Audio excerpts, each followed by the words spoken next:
Middle-income families are no longer the norm in America, and we are living in the largest wealth gap since before the Great Depression.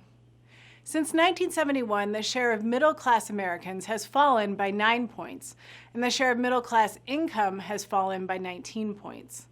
The U.S. is no longer a manufacturing economy, and we need a plan to redefine and restore our once thriving middle class. What does the path forward look like?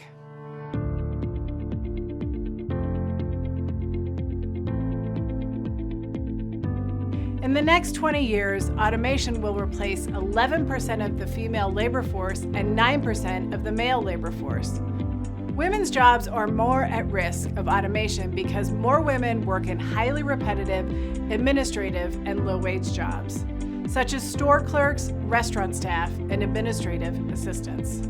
Against the backdrop of a rising knowledge economy and a falling manufacturing economy, we're also seeing an uptick in the share of breadwinning moms, which has increased by 166% since 1970. Today, women in aggregate are the breadwinners in 40% of U.S. households with children, and 71% of families in our country rely on moms' earnings for their well-being.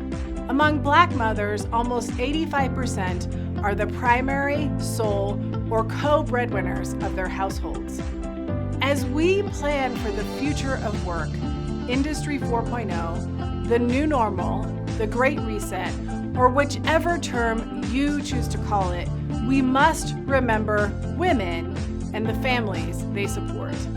We currently have a 28-point gap in the AI talent base, and only 14% of computer and information sciences graduates in 2017 were women. Going forward, how will we ensure women attain the education and reskilling needed for upward mobility? More fundamentally, how will we make the middle class attainable for more Americans, regardless of their gender, race, and ethnicity?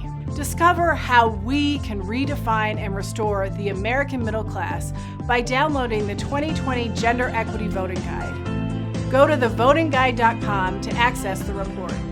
Until next time, be brave.